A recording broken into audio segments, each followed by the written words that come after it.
ini adalah berisi kata sambutan Veronica Tan, Wakil Menteri Pemberdayaan Perempuan dan Perlindungan Anak Republik Indonesia. Kali ini saya akan membacakan tulisan dari Risa Huria.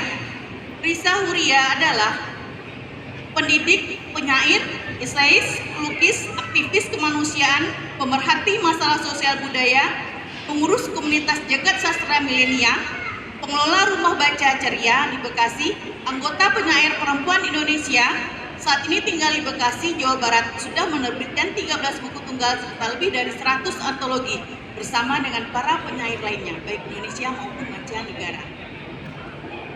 Tulisannya berjudul Perempuan Tanah Osing. Di ujung timur Pulau Jawa, tempat matahari pertama kali menghidupkan nyala Indonesia, ada sebuah desa bernama Kemiren, tanah orang Osing, tempat tradisi hidup seperti napas yang tak pernah padam.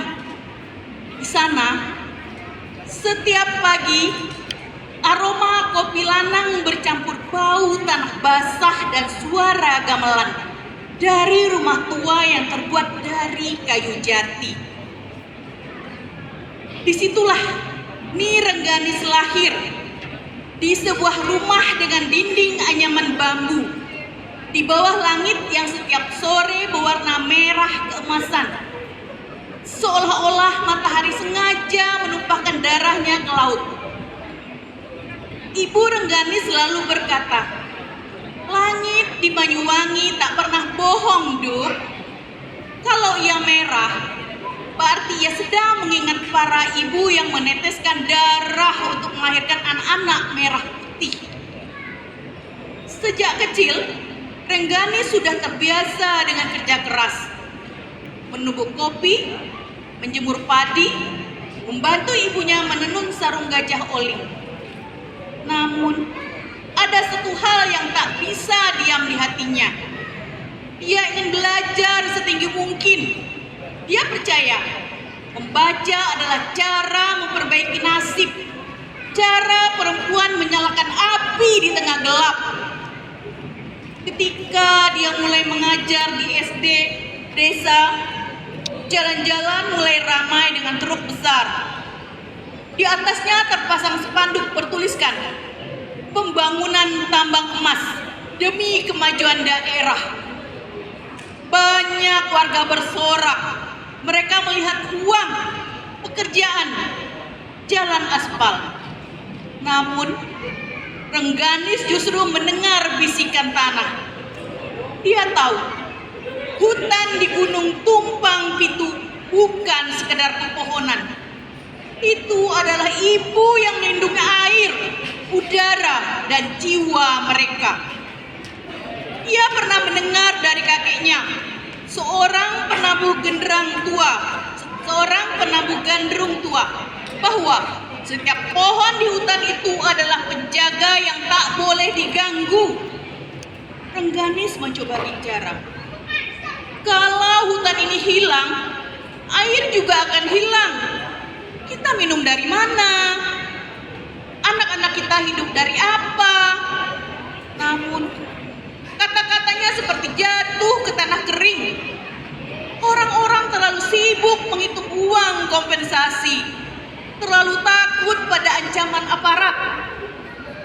Suatu pagi, Rengganis melihat sungai di belakang sekolah mulai keruh. Ikan-ikan mati mengambang. Ia duduk di tepinya, menatap air yang berubah warna seperti darah yang sedang marah. Di seberangnya beberapa alat berat mulai menggali bumi. Hatinya panas, tetapi bukan karena benci, melainkan karena cinta yang terluka. Hari itu juga ia menulis surat kepada pemerintah kabupaten. Kami anak-anak merah putih di Banyuwangi tak takut terhadap masalah, tetapi takut kehilangan ibu kami, yakni tanah ini. Tak ada balasan, maka Rengganis melakukan hal yang lebih gila.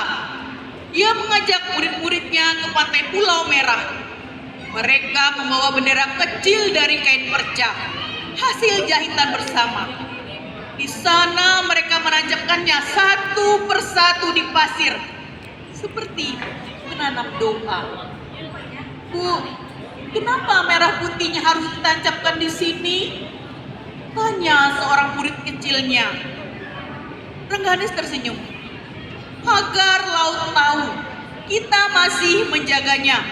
Agar bumi tahu, anak-anaknya belum lupa cara berani. Kabar itu menyebar cepat. Para nelayan datang. Para ibu penenun ikut berdiri di garis pantai. Malamnya, mereka menyalakan obor. Nyala kecil di antara gelap. Cahayanya menembus hingga puncak tumpang itu. Beberapa hari kemudian, aparat datang. Ada suara mesin dan bau gas air mata. Namun, Rengganis bergeming. Dia berdiri di depan gerbang tambang, hanya membawa satu bendera merah putih lusuh yang ia jahit sendiri. Aku lahir dari tanah ini, katanya tegas. Kalau tanah ini kalian rusak, berarti kalian bunuh ibuku. Seseorang menodongkan tongkat ke arahnya. Namun, langkah petugas itu terhenti. Entah karena sorot matanya atau karena bendera yang berkibar lembut di antara debu dan asap. Rengganis tak menjerit, tak lari. Ia hanya berdiri seperti gunung yang sabar menunggu hujan. Hari itu, foto Rengganis dengan bendera di tangan terpampang di surat kabar lokal. Ia disebut perempuan dari tanah Osing, guru yang menolak tambang. Namun, bagi Rengganis, semua sebutan itu tak penting. Yang penting hanyalah menjaga agar anak-anaknya kelak masih bisa melihat laut biru dan mendengar suara burung di pagi hari. Bertahun-tahun kemudian, tambang itu akhirnya ditutup sementara. Namun Rengganis tahu, perjuangan belum selesai. Dia terus mengajar, menulis dan menanam pohon di halaman sekolah. Di setiap peringatan hari kemerdekaan, ia selalu berkata kepada murid-muridnya, merah putih bukan hanya kain di tiang, tapi keberanian menjaga yang seharusnya hidup. Ketika matahari sore menumpahkan cahaya merahnya di langit Banyuwangi, Rengganis duduk di beranda rumah. Ia menatap sawah dan gunung yang masih berdiri, lalu tersenyum kecil. Di hatinya, ia mendengar bisikan ibunya. Kau benar, nak. Menjadi anak merah putih bukan soal lahir di Indonesia, melainkan soal berani melindungi yang kita cintai. Malam itu, langit di atas desa Kemiren kembali memerah. Angin dari arah laut membawa aroma tanah basah dan nyanyian pelan dari para ibu. Mereka menyebutnya tembang rahim. Kami melahirkan anak-anak merah putih. Kami tak takut masalah, karena cinta selalu lebih berani dari ketakutan. Terima kasih.